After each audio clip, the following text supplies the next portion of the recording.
Hello and welcome to From the Be All End, the Burnley podcast. I'm Andrew Greaves, and this is slightly later than expected, but I think we were all a bit thoroughly depressed on Sunday evening to regroup and rewind and re-look at Burnley 0, Chelsea 2.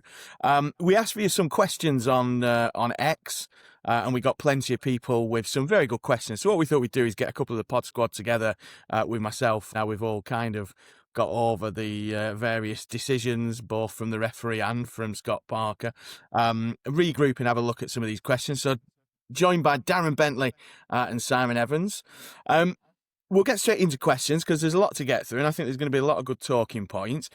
The first one comes from Dave Firminger, who said, quite rightly, at the end of October, we were all talking about how we'd got to the points total that Vincent Kompany managed in mid-December, and we were all quite happy. We're now in late November, 20-odd of November. Same points, no points added. We had that disappointing game at West Ham. It's nearly December. 3 games until we get to that point. Daz, are we going to see any points in that next 3 games to nudge us beyond the Kompany total? Or are we going to be sat there in mid-December going, well, look, performances were a bit better, but we're still on the same amount of points? I'd like to think there'll be another point or two on the board. Just taking the opposition chronological, Brentford next week, no great shakes, I don't think, Brentford, and we've been okay away from home.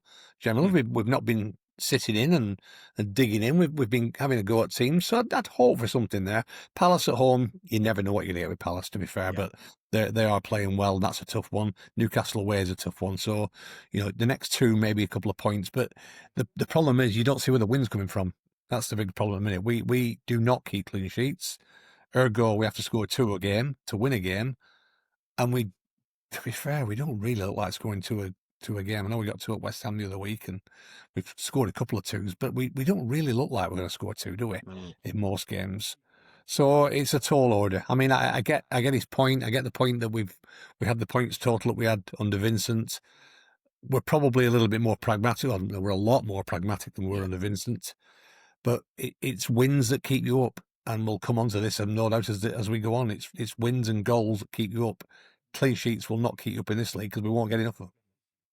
Yeah, wins and goals, Simon, 2 things that we're in a little bit of a short supply of. In a roundabout way, as Daz says, we've got a few goals in us, as we've shown against Sunderland, Leeds, Wolves, West Ham. We were in a point, weren't we, at the end of October where we kind of went, we beat the teams we need to beat around us. Yeah, you know what, we've lost the games at City and Spurs and, thrown away the Liverpool game, thrown away the Man United game.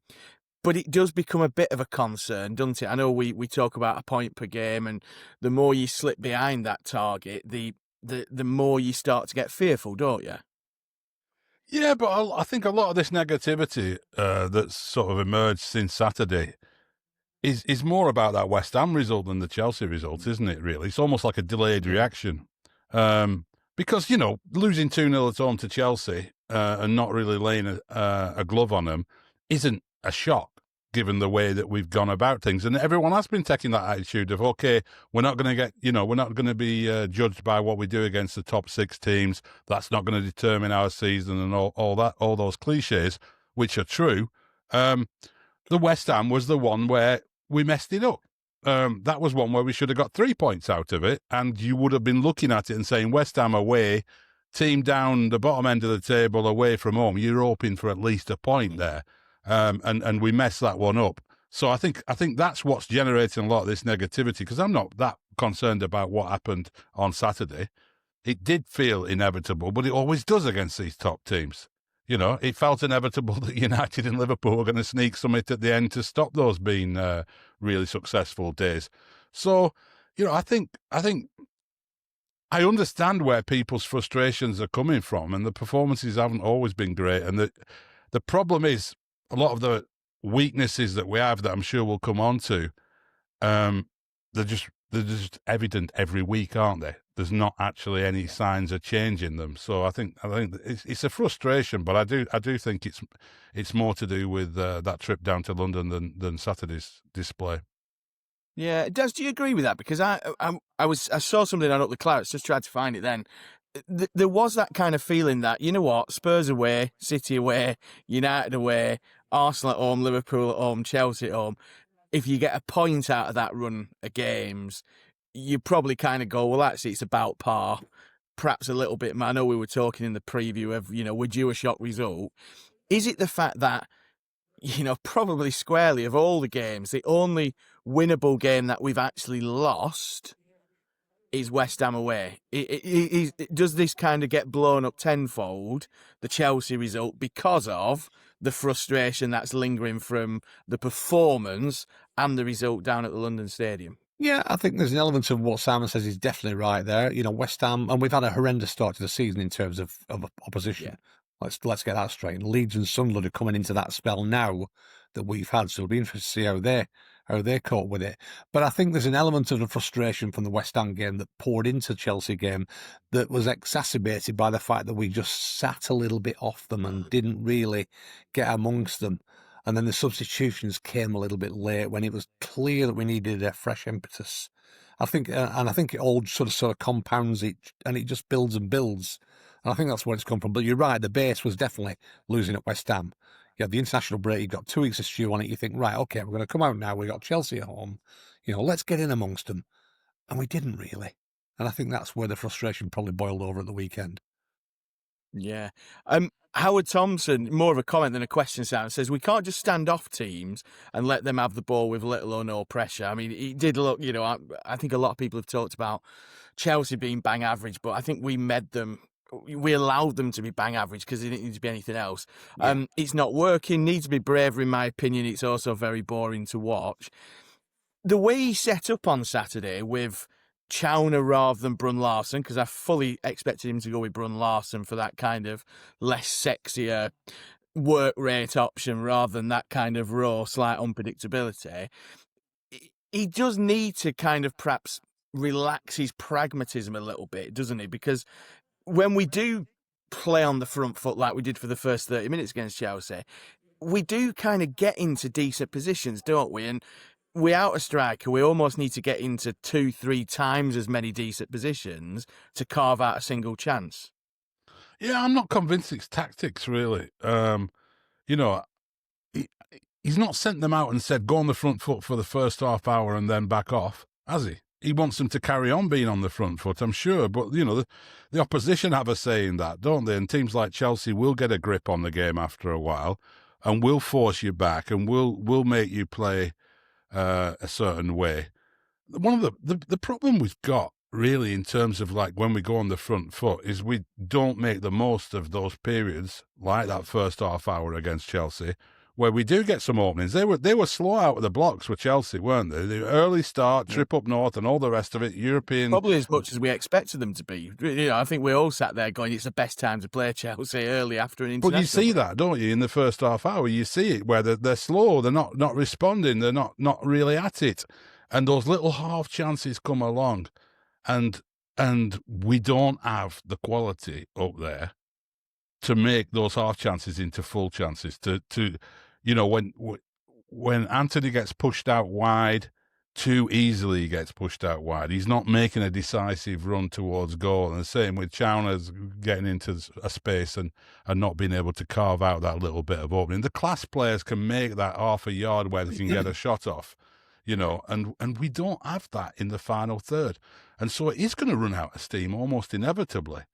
Because we're not able to take advantage of it because really, fundamentally, if you look at this team, we've got a decent keeper, a solid enough back line most of the time. I don't think we can, we are conceding goals, but we're always going to be conceding goals in Premier League and not keeping clean sheets like we did in the Championship. The midfield is probably the best midfield we've had in Premier League, I would say. In terms of the quality of play, certainly in terms of the quality of players individually there. And it's just up front, that front three is nowhere near good enough. That's fundamentally the problem. I don't think it's about tactics because the tactics were great against Chelsea in that sense. If we'd have scored early on, we've got a lead to defend and it's a different game. Yeah. As Dave Clark says, it's difficult to argue with Saturday's lineup. It's not working as we rarely pose a threat, as Simon's mentioned there. is there a train of thought? And I was thinking this today when I was kind of prepping for this. I'm thinking, does he need to do something radical? Now, something radical might be starting Marcus Edwards, who's only had 22 minutes of Premier League football, or does he kind of dip into what he's got that's not been tried yet? You know, the young lad Burnell, I think, looked promising, albeit against, lower league opposition. Sometimes does a promoted team have to take a kind of wildly radical, different approach in terms of personnel to kind of shock a surprise out of a team? You know, like you go away to Brentford and you suddenly, I'm not going to mention Mike Trezor, just have, but do you kind of then look, do you have to go wildly different to what you've got? Because at the minute, all we've got is, carbon copies replacing carbon copies, and it's not really helping us. What changes do you think we need to make us more of an attacking threat in that final third? Let's have the Trezor discussion, because from a wild card point of view, he is the wild card. We've seen so little of him, but what we do see of him, when we see him, he looks like he's got something about him. Now, he's either clearly not doing it on the training ground, or Parker just doesn't fancy him. It has to be somewhere in that spectrum. But he is the wild card.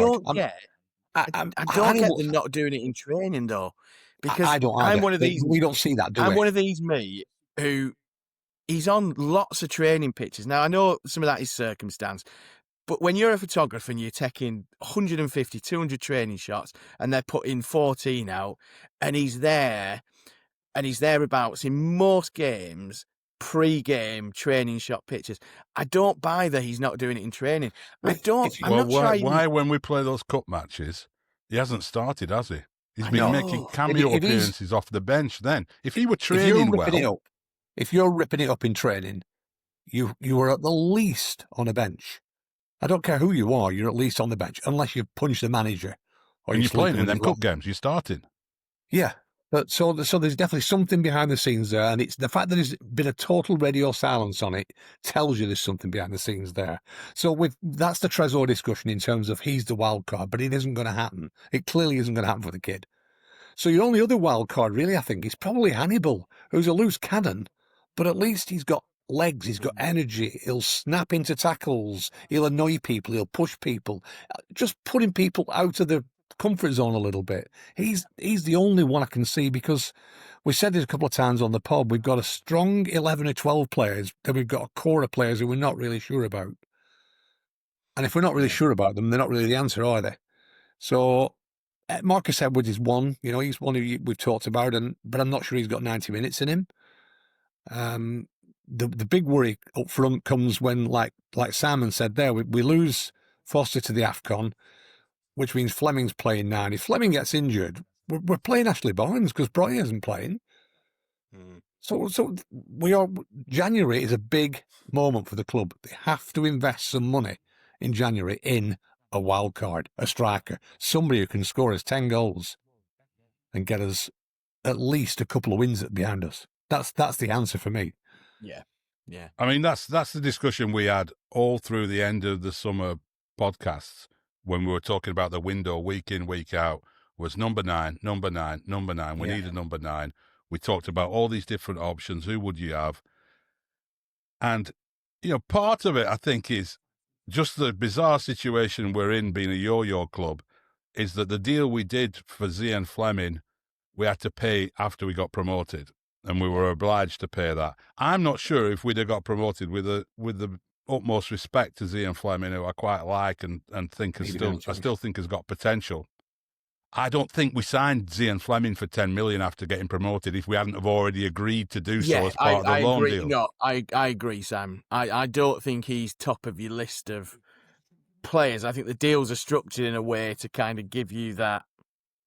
But having said that, we've still gone and risked reportedly 15 million on Breuer, which looks like, as we all said at the time, it's a gamble. He hasn't been playing for 2 years. He's been injured. He's not been scoring goals. Can we do a rehabilitation job on him? Well, we're not a club who's in a position to take gambles on 15 million strikers, I don't think.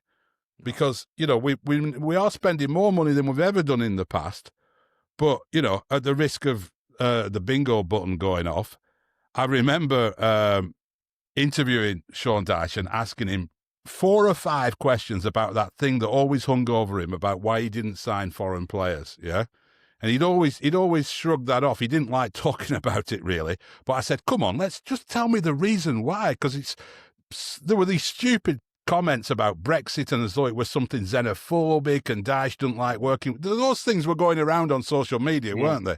Yeah, and they I were, said, yeah. what is it about? And he said, look at Stephen Defoe, who was a great player. He came in, it took him half a season to get up to speed, right? And he was having to take. You remember those early games? You were taking him off after, Yeah. or bringing him on, and he was brilliant. And everyone says he's got to 65, start, and then he starts, and he's coming off after 50 minutes. And we've seen it with other players who you know, Corney and other ones who come in who aren't up to speed. And he said that with Burnley, I'm working with a squad of 16, 17 players. I can't carry 1 or 2 who need a year to settle in. You know. Now, we're certainly not in a much different position now, but we certainly aren't in a position where we can afford to gamble 15 million on a player who might make a recovery from 2 years of constant injuries and lack of form. And it's not worked. So that's been a big mess up, really, I think, on the recruitment side of it as Breuer. I mean, he may go and prove me wrong in the second half of the season. I really hope he does. But it looks like we've got to rectify that glaring error from the summer and get a number 9 in. The gamble isn't really paying off at the minute. I mean, the only thing I can say about that is I look back to the time when Charlie Austin joined Burnley. When Charlie Austin joined Burnley, I remember having a conversation with Chris at one stage after half a season he'd been there and thinking, this kid hasn't got a goal in him. And Charlie Austin went on to be an absolute worldie for us, didn't he? Sam Vokes was a bit similar, wasn't he? He kind of bounced around, and even when he came to Burnley, he was bit part player. Then when he started getting that run in the side, you then start getting that. Is the problem, though, getting Breuer fit enough to have that run in the side? Because there's too many ifs and buts, isn't there? His performance, I think, had become more encouraging, but he probably needs a run. Yeah, there's too many ifs and buts, and that's what Simon's talking about. Yeah. We spent £15 million on ifs and buts. Yeah. And we can't spend £15 million, and if you expand that across the strike force, you know, Foster wasn't good enough last time, and he's still there. Fleming isn't a 9; he's a 10. So we haven't solved the 10 problem because we're playing him as a 9, and we haven't solved the 9 problem because we're playing a 10 as a 9, and the other 2 aren't good enough. We're to forget that business that he's a 10. He's never played as a 10 for us. No, really, he hasn't. No. He hasn't. No. But we signed him. We've just got to treat him as a centre forward. But if you count it up, we spent 35 million if the reported fees are correct, on those 3 strikers, Foster, Fleming and Breuer. 35 million. We could have got a couple of really good strikers in for 35 million, and we haven't done. So, you know, for all the plaudits that we've given the recruitment team for bringing in players of the quality of Florentino and Oguchukwu and so on and so forth, you know, we have to turn around and say they've made a mess of that side of it. Is that not the boom and bust nature of our rolls of the dice, though, that for everyone you get right? And playing devil's advocate, I remember I was having this conversation and going, well, we've signed Twanzebe, who's always injured. We've signed Hartman, who's, you know, spent 12 months injured, blah, blah, blah. Is that the pool we're fishing in? I 100% get what you're saying, Simon, in terms of 35 million quid, and you could probably call it probably 25 because Foster's been around for a bit longer. But if we're talking about summer signings, we know we were after Josh Sargent, who started the season so well and looks like he's got a much higher ceiling than the other 2. We were told by some newspaper reports that, you know, the offer we made for Sargent was derisory, even by Mike Garlick standards, I would say. I think, what was it, an offer of like $500,000 at one point, you know, the old buy now, pay later kind of nonsense that we've seen, you know, Pace with doing a proper Garlick impression. Would we have been better off going, you know what, just spend 25 million on a striker? Or would we still be sat here late November going, well, we completely screwed that up because we had, you know, we had a chance to kind of, you know, get somebody proven, but we've spent 25 million quid on somebody who's had a decent season in the Championship, etc., etc. It's a bit of a balancing act, isn't it? Because that's the boom and bust nature of the Pace way, I guess. But you can have those little gambles, and you can have those ones that might not work out in the midfield and maybe defence. strikers win your games. You can't do that in strikers. You have to buy a striker you believe in. I'm not sure we believed in Breuer. I think he was almost like, as you said, we're fishing in ponds, and I guess they looked at the pond and thought he's probably the best in the pond we've got. But I come back to Simon's argument a few weeks ago, and I was never, it never entered my mind at the time. But Jamie Vardy would have been a better buyer than Breuer. I'd have gone Oh, Vardy. 100%, 100%. I'd have gone Vardy. I think we said it a couple of times on the podcast. We'd just get Vardy. I think at one point it was between him, Calvert-Lewin, and Wilson. I mean, all three were linked. Yeah. Vardy, I know, has not scored a lot of goals out in Serie A, but it's a different league.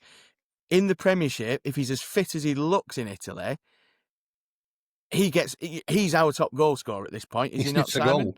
We need someone who can sniff a goal, and none of this can sniff a goal. He can get into those. It's all about angles, isn't it, in that area, and those, and being able to make those little runs. Shoulder the last man. We don't. I mean, Fleming, with the best will in the world, is not that kind of striker who's going to make that sharp little angled 5-yard run that opens up the space and so on. He's playing more as a sort of target man.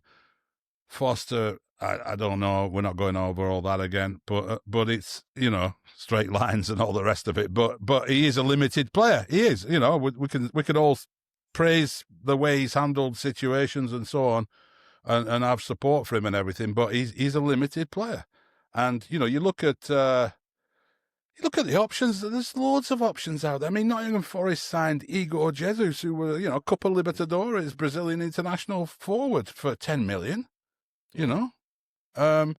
There's players in the Championship, Haji Wright at Coventry City, another player who scores goals and gets in position. I'm not just picking American strikers out off the top of the head.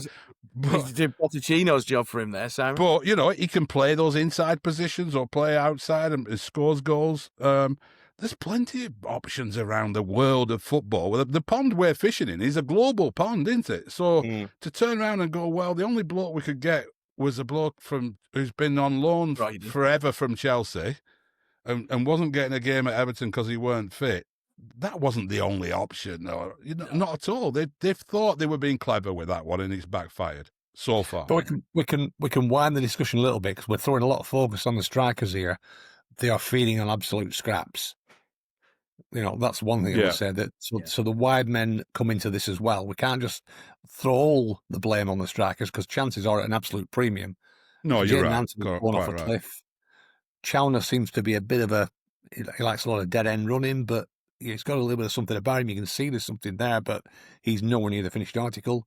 Edwards is question marks about, So it's not just the strikers, but it's, I think you said at the start, Sam, front three. That's definitely where the problem is, the front three. Yeah. Do you play Chowner central, Simon? Because, I mean, again, he is somebody who's been utilised out wide, but apparently does, it can play in a central role. Does he have the attributes that kind of, because he's all bluster and he's a unit.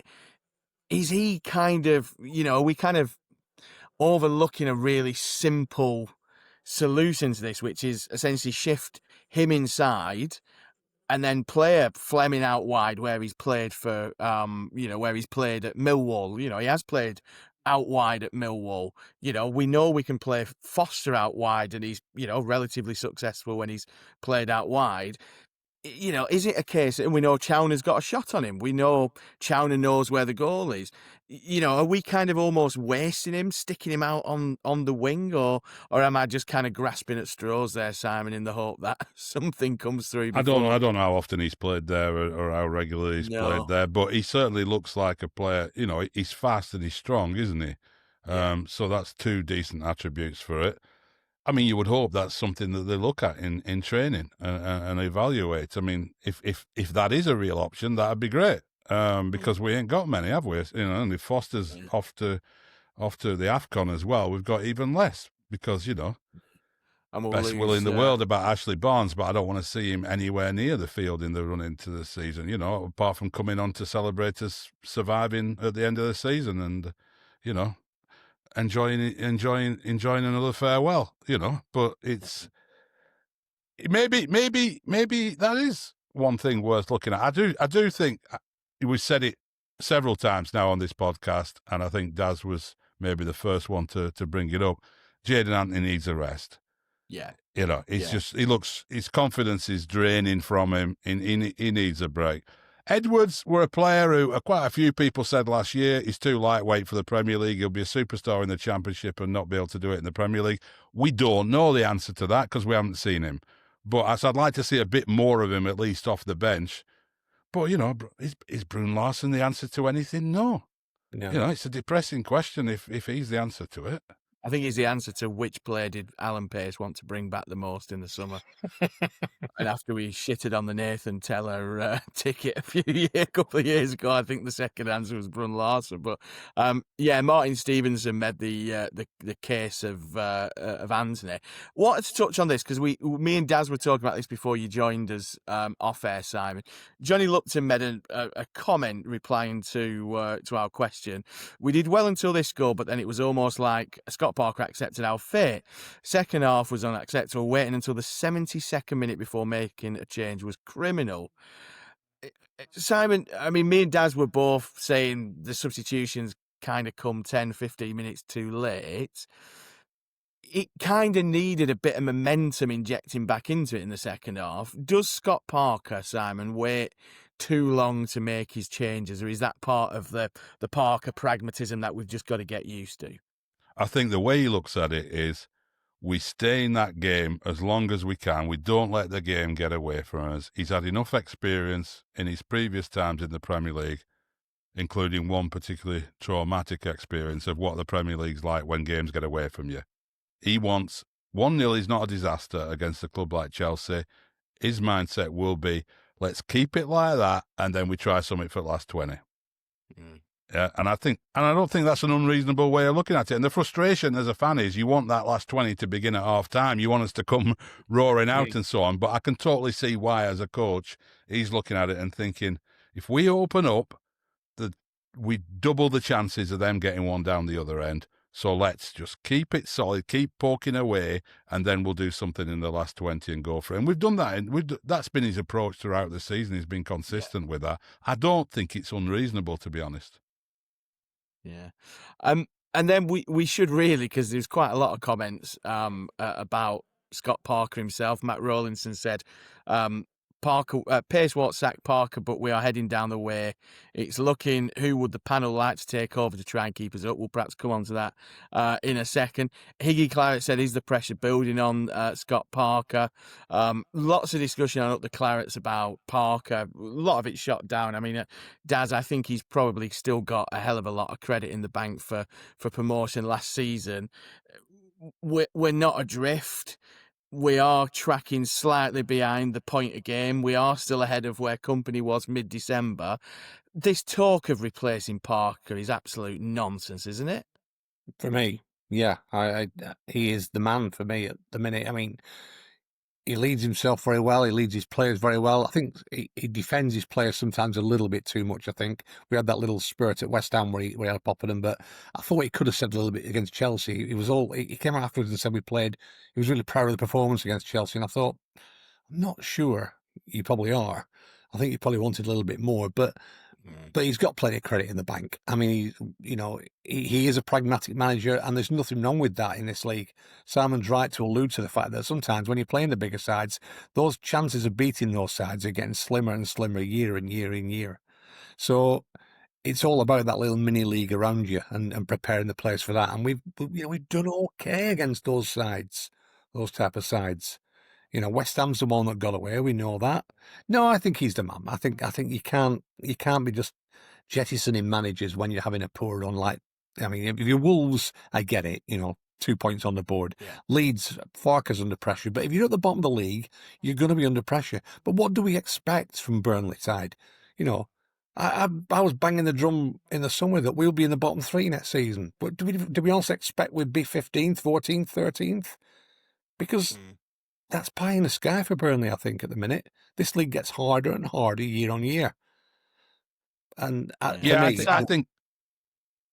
Sorry, go on. I think a lot of the frustration comes from the fact that you sit there and watch that game against Chelsea, and there is that sinking feeling that, it's going to be another season like this, isn't it? Yeah. It's going to be another season And that is the reality of it. And as you say, probably 90% of Burnley fans would have had the same viewpoint as you, Daz. There would have been a few ultra-optimists who thought that signing the players we'd done, we were going to be comfortably mid-table, as Greavesy once famously predicted for Vincent Kompany's Burnley or side. above, I think I said, didn't I?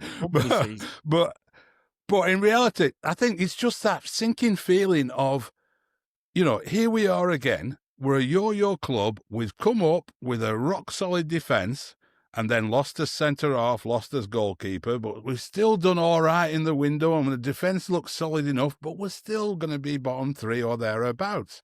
And that is a bit depressing and a bit frustrating, and we'd all like a break from that. Because, gets tiring, doesn't it? Ultimately, if we go down again, what are we going to do? We're going to be amongst the favourites to come back up again. Fair chance we will come back up again, and it all starts over again. And how long is this bloody going to go on for? The only realistic alternative is it becomes a complete mess, and we end up at the bottom end of the Championship because it doesn't work bouncing back 1 year.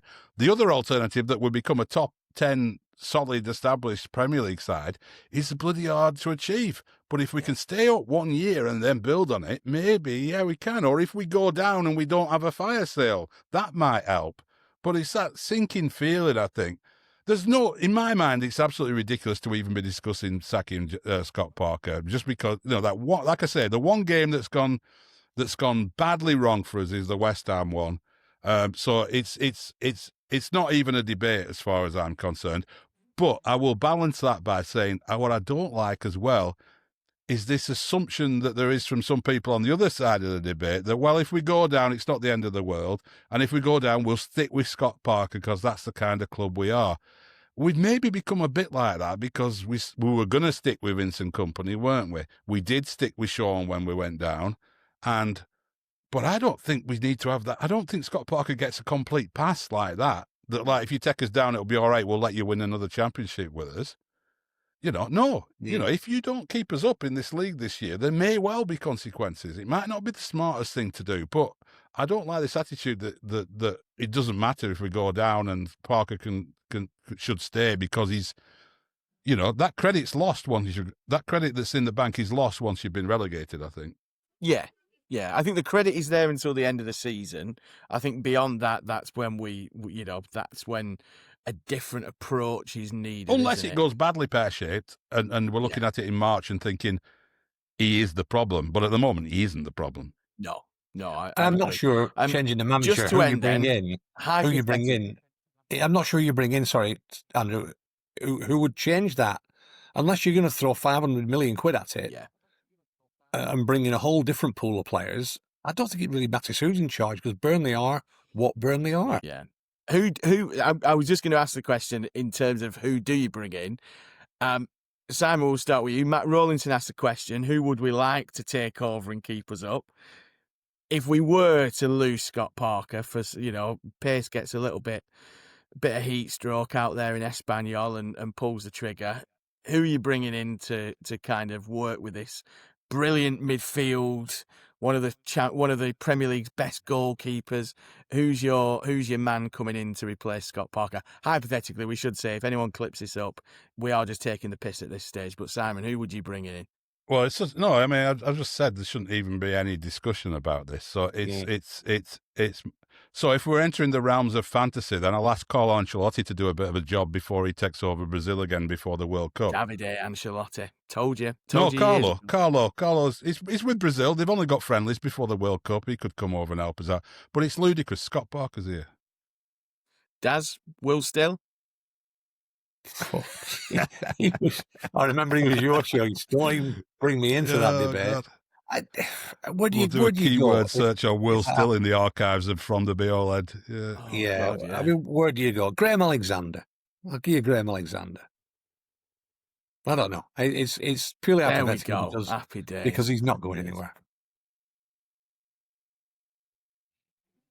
Excellent. Good stuff. Well, I think we all agree. We disagree on some things, but I think we all agree Scott Parker is the man for this job. Let's not lose heart. We have got a run of games which are a lot more favourable, shall we say. We're not going to say they're bankers. But we've got a kind of run now of 4 or 5, 6 games between now and the turn of the year where, hopefully we'll see some more positive results. Well, I hope you've enjoyed that. Like I say, we like to just grab questions every now and again. Do keep them coming. We will drop them into the other different episodes of the pod that we do. Don't forget to like and subscribe on YouTube, like hundreds of you have done and continue to do every week. But until we're back for the preview of Brentford versus Burnley, enjoy the rest of your week and up the Clarets.